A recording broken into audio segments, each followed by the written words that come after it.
Today I'm going to unbox and take a look at Undaunted, Battle of Britain. This is from David Thompson and Trevor Benjamin.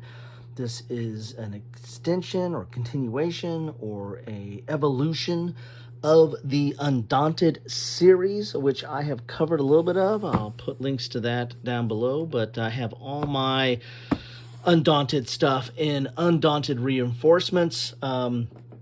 This box holds all of Undaunted Normandy and Undaunted North Africa. I did not pick up Undaunted Stalingrad, which was yet the next iteration of the Undaunted series after the Undaunted Reinforcements came out, which was kind of an expansion to those two other titles. And Undaunted Stalingrad was basically somewhat of the same core system that's in Undaunted Normandy in North Africa. However, it added a little bit of a legacy approach where the board changes over time, meaning that your soldiers can advance, grow in experience and be promoted. They can also die and you lose the cards, and then the terrain can turn to rubble.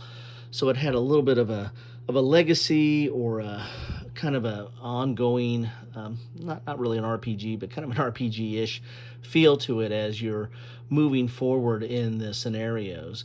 But it really had the same core mechanics that was in the original Undaunted series, which is a deck builder with square tiles is basically your terrain, and you're moving from terrain to achieve objectives. But you're playing cards out of your deck to move units that are on the board, but also those cards in your deck also represent kind of the life of those units. So when you take hits, you lose those cards, and eventually if you don't have those cards, you don't have that unit. That's a really, really basic summary, but that's what these two games in Undaunted Stalingrad did. Now, what is Undaunted Battle of Britain doing? Well, it's taking the Undaunted series to the sky. So you're going to have some of the same feel in the deck builder mode, but instead of having ground units moving around and trying to take objectives, you're having air units move over a board and have combat above Britain, and recreating the Battle of Britain. And this is from Osprey Games, and let's take a look at the back here. Summer 1940, the German war machine has rolled through the continent in less than a year, crushing all before it. Britain is all that stands in the way of German victory in Europe. Command the pilots of the battle-tested Luftwaffe, looking to extinguish all resistance and pave a way to invasion, or the resourceful and determined RFA opposing them at every turn. Undaunted Battle of Britain is a standalone game in the Undaunted series, adapting the core gameplay of the previous games to recreate the dynamic dogfighting of aerial combat. Maintain cohesion between your pilots, evade anti-aircraft artillery, and leverage talented aces to win the battle for the skies. So, as you can see, some example of the cards there. Again, it's a deck builder. If you know what a deck builder is, that's basically where you're going to start off with a hand of cards, and then over the course of the game, you're going to be able to acquire new cards to supplement that deck. And you're going to, when you run out of cards, you're going to draw a certain number. When you run out, then you'll reshuffle, and then all the new cards that you've picked up over time become available, and it's basically a rinse and repeat. And what cards you have in your hand allow you to do certain actions, do some movement or combat, or use some special abilities they might have. And again, that's all based on what cards you started with and acquired and the like. So again, that is a very high-level summary of that, of deck building as well. So let's get inside the box and see what we have in here. So, this is exciting how they keep advancing the system. Undaunted Normandy was the original and was kind of groundbreaking because you were taking Euro-style mechanics, deck building, and taking them into the war game zone. which is usually protected by grognards. How dare we have deck building or Euro mechanics? But so I think it was very innovative when they brought it into Normandy, and then North Africa was really kind of more of the same, but they added vehicles, and then of course reinforcements added vehicles back to Normandy, and then in more scenarios. And also a solitaire play, and then Stalingrad, as I said before, added a whole host of different variety and kind of this legacy approach to Undaunted, and now this one is taking it really to a different kind of theater. It's taking it to the air, which is I'm interested to see how this translates, because the ground all makes sense, but now we have it in the air, so let's see how it makes sense in it makes sense there. Let's look at the box here. Nice, thick, sturdy box from Osprey there. Here is the rule book. And it's a nice rule book here. I mean, I like the straight colors. I think that's a nice effect. Here's some historical note. And then the rules themselves are 23 pages. But there's a lot of space on some of these pages here. Type font is not the largest, but it's still very readable. The one thing about the Undaunted series, that if you're a dyed in the wool grognard wargamer, then this is a little bit of a learning curve. Not a lot, but a little bit of a learning curve. If you're a Euro gamer and a war gamer, kind of like where I have trained myself, then this is easy peasy, lemon squeezy. I mean, this is you can pick this up pretty easy. But I mean, it's just there's some different terminology. The whole deck building aspect is a little bit more abstract in some regards. So you just got to pick that up. Here are the components that come in here. Here are the cards. Here is an example of what you see on the cards there. So you got some pilots here. And I really am interested to see how this translates into the air, because, I mean, even though it's a core mechanic or core system, they really had to switch it up to take it to this whole different theater, I believe. That's my expectation here. Communication cards there.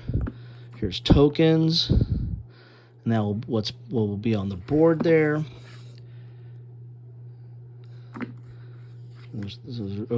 They call those combat counters. You have structure markers, ship markers, anti-aircraft artillery markers, cloud markers, barrage balloons, board tiles. There we go. And here's setup.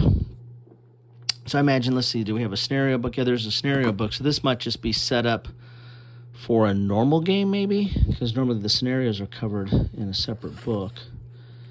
Here's how to play, or maybe they're just talking about how setup in general. Draw cards, determine initiative, player turns, important, and I mean that's not very complicated right there. Go dark, discord out of comms. That's some important concepts here. Ready, out of action, suppress, grounded, facing direction. So you got a move action here.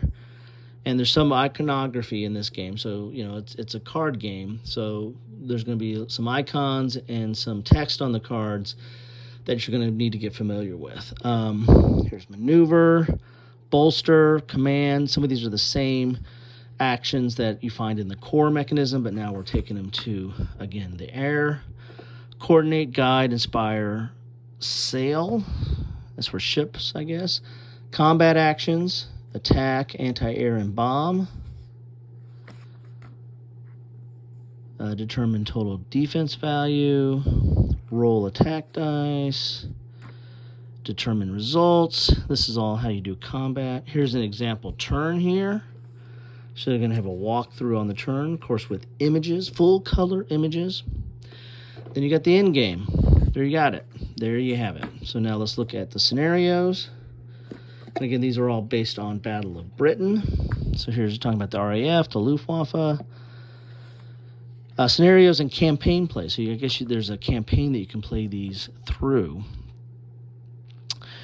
Here is an example. Here's scenario 1, first combat. So this is going to tell you what cards you need to have in what your starting cards are. So this is those darkened ones, and then what's in supply. So what's available. is what you have. So you'll have a starting deck, and then you'll have supply, and then that's what you can buy over time or recruit over time. And there's certain cards that let you do that to add them to your deck. So, and there's usually some, I can't remember what it was in the core game. It's been a while since I played it, but there's usually like a waste card. You know, like if you played Marvel Legends, or what is it? Is it Legendary? Yes, Marvel Legendary, or there's a lot of Legendary series there. But there's like wounds are like a waste card, because if you got a wound in your deck, you can't really do anything with it. You got to get rid of it. Well, it looks like Discord might be like the waste card that just kind of clogs up your deck there in this one. I can't remember if that. I don't think it was Discard in the original, but I could be wrong. Scenario 1, first contact, the Battle of France. So you're going to see what your setup is. It tells you what land tiles you need to use, and then what your starting cards are for both the RAF and the Luftwaffe. Then it'll probably also tell you what your win conditions are. Maybe there's just a point condition that you need to have here. Don't see that there. Oh, there's the objective. Neutralize. Neutralize 3 enemy aircraft. The RAF needs to neutralize 2 enemy aircraft. Okay, scenario 2, Dynamo. So each one of these scenarios is going to show you setup on the board, but also what your victory conditions or objectives are, and then what your starting cards are. Again, this is, at its heart, is really a card game. So a deck builder. Scenario 7, scenario 8. Scenario 9, night raids. And you can see this as the scenarios advance, you're getting more stuff on the board, you're getting more cards, you're getting different cards. There's usually kind of a learning curve that they build into their scenario base. So you start off a little bit, hey, all right, I can figure this out, and then you're going to get more advanced as you go along or get more cards introduced. Here is scenario 10, because it's really all about the cards. Here's scenario 11. Oh, the Battle of Britain. That's a huge one there. A lot of different kind of cards that you're using, and looks like you're using a lot of the tiles as well. So those are the scenarios that you get, and here's a marker to mark off the scenario, the date, and how you did right there. Sorry for the glare. Let's look at some of the bits and components. So you got some of these nice tiles. These are good thickness here. So this is like clouds and balloons. Here's some of your combat tokens. So these are the planes that are going to be on the board. And these are double-sided. This looks like we have 3 counter sheets of that. Got some ships here. And some more ships. And planes. And again, double-sided there. Then we have, and the nice thing about the Osprey games, they come with an insert so that you can store everything back in here. I assume everything will fit back in here. So you got some deep wells here to put some of those tokens, I guess. Let's see if there's there's 2 deep wells there. Got a well there, so I assume everything fits back in here. We shall see. Here are the big tiles. You got several of these. Oh, they've got some edge ones here. And they're double-sided between land and sea, surf and turf. Then you have a lot of these tiles. And again, these are nice thickness here. Got a little bit of a city there. I like the graphics. A little bit of a port going on there.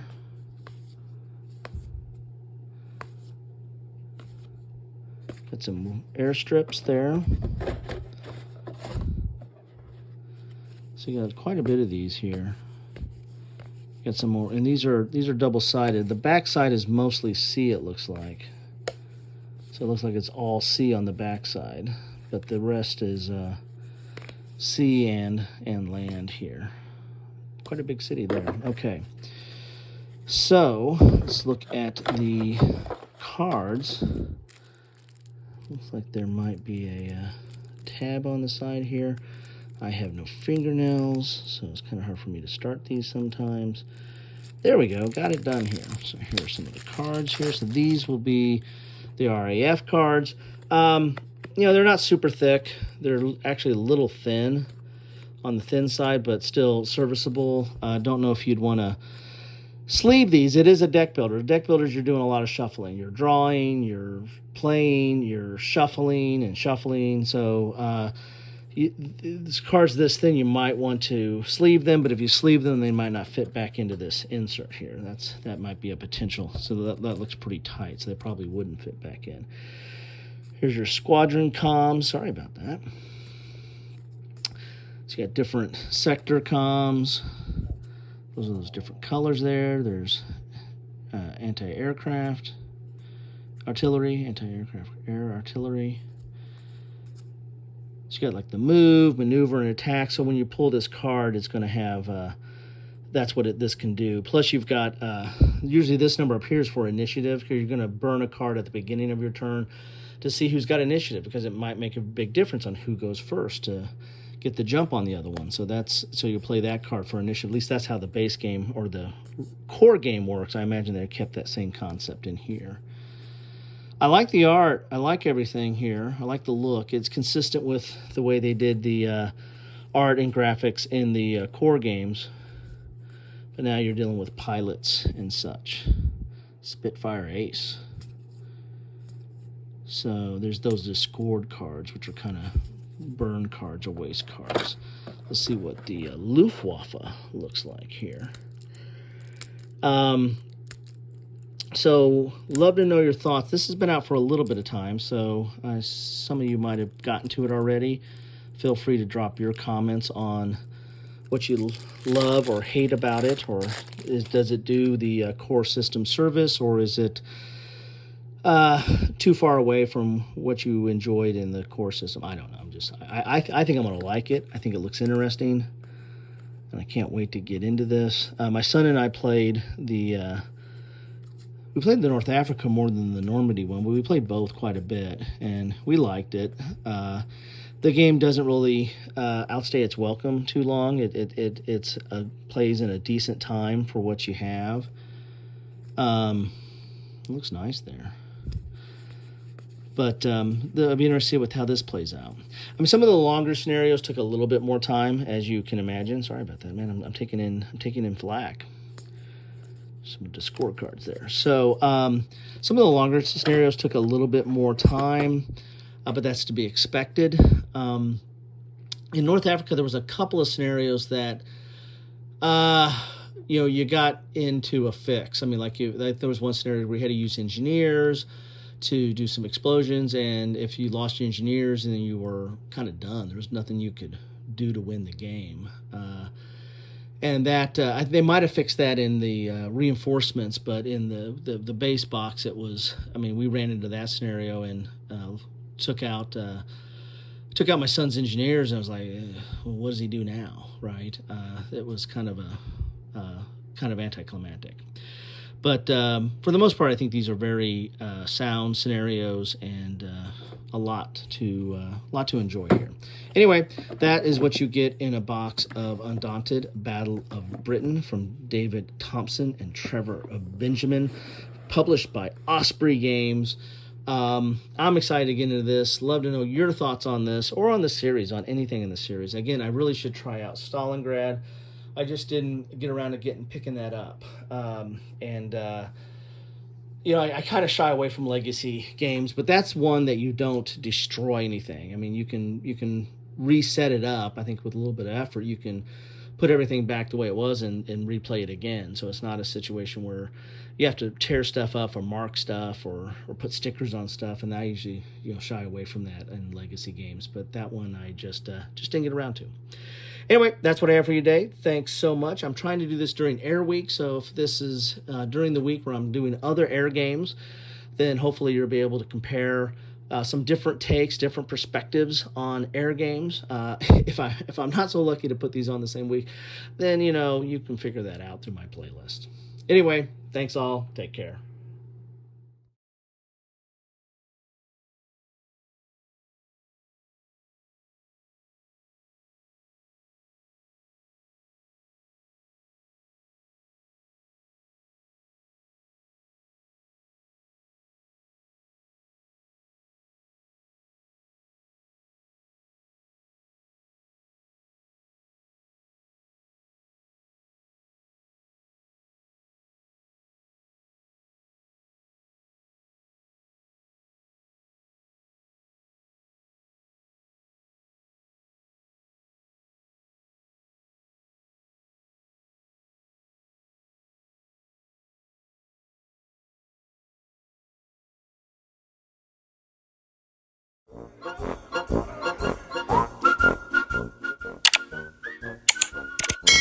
Thanks for watching.